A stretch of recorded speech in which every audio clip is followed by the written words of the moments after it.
And switch our focus now to out of the pond, where Israeli Prime Minister Benjamin Netanyahu has called on the United States to fast-track military aid to his country to help end the war in Gaza as he addresses a U.S. Congress divided by the war. Washington has become increasingly alarmed by the humanitarian toll of Israel's 9-month campaign in the narrow coastal territory, and protests in Israel and the United States have been ratcheting up pressure on Netanyahu. The Prime Minister hit back at his critics in a speech at the U.S. Capitol, in which he accused Tehran of funding and promoting U.S.-based anti-Israel protest.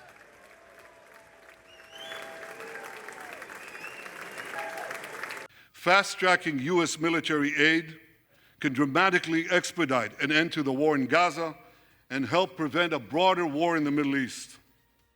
In World War II, as Britain fought on the front lines of civilization, Winston Churchill appealed to Americans with these famous words: "Give us the tools and we'll finish the job."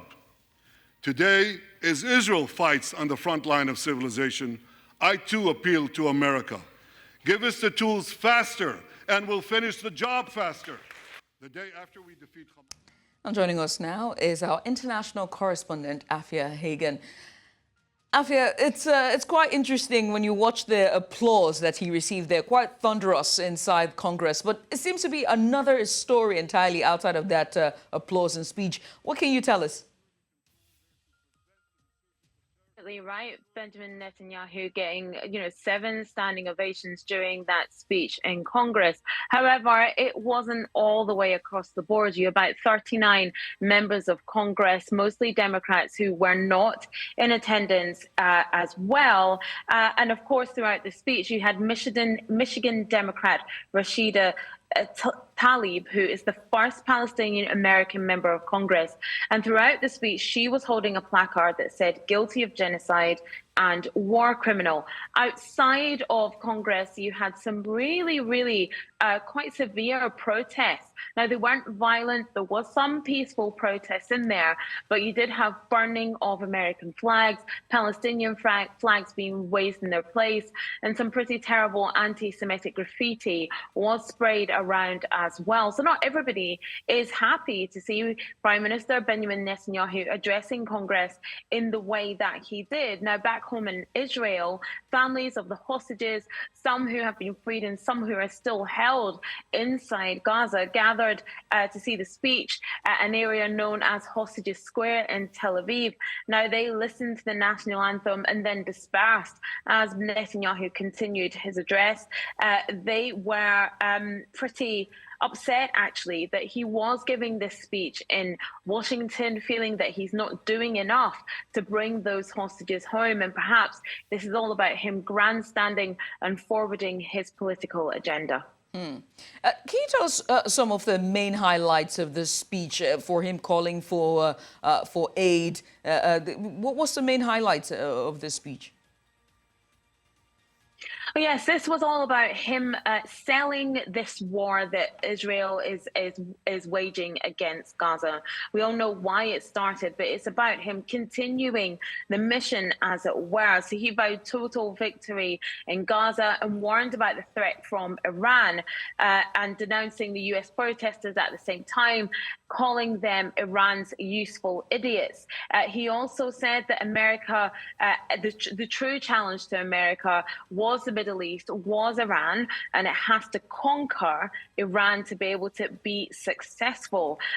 He also implied that in Rafah, he only thought a few people had been killed. Now, we know that the assault on Rafah has been quite severe. He said that there was only an incident in which a few people had been killed, but we know at least 45 people were killed at a camp for displaced Palestinians after that airstrike and injured more than 200. In the same week, you had 29 Palestinians killed in 2 separate Israeli attacks. And let's not forget that almost 40,000, if not more, people that have been killed in that conflict, even if you minus the number of Hamas fighters from that number, it's about 1% of the population in Gaza have been killed in this conflict.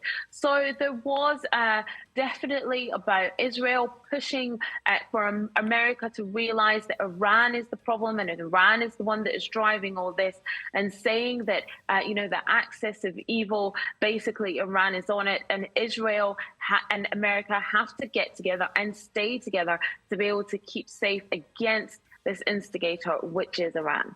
Interesting. Plenty of finger pointing there. But we noticed that the presidential candidate and Vice President Kamala Harris was noticeably missing from Congress there. Do tell, how might her approach to the Israel-Gaza conflict differ from Joe Biden's? Well, Vice President Kamala Harris was at another campaign event that she had scheduled. It was a sorority event, and she didn't want to miss that. So she did miss out on the Congress address. She is meeting with Prime Minister Benjamin Netanyahu later on today. But she has been lockstep with Joe Biden up until now. She's also been quite quiet, I suppose, when it comes to the Israel-Gaza conflict. She has a few times said that we have to have sympathy for the Palestinians and for those who support the cause. But this is the time where she will be able to define how she wants to take her views on this conflict forward. Now, will she continue to be in lockstep with Joe Biden, who has, this very long, sometimes fractious relationship with Benjamin Netanyahu, or will she strike out on her own? Will she take a different side? It all remains to be seen. Now, it is thought that her husband, Doug Emhoff, who is Jewish, will have quite a bit of an influence on her in this. Last night he popped up on a call which was hosted by the Jewish Democratic Council of America and Jewish Women for Kamala. And he said the vice president has been and will be a strong supporter of Israel and a secure and democratic Jewish state. And she will always ensure that Israel can defend itself, period, because that's who Kamala is. That's according to her husband.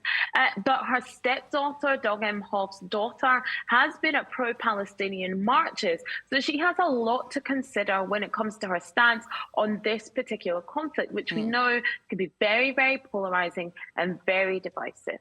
Very polarizing and divided, interestingly. And honestly, when we see the next debate between herself and Donald Trump, and that question is posed and asked to her, I wonder how she would approach it and just talk about her own views on the matter. But again, Afia, many thanks for doing this. We appreciate you for coming on.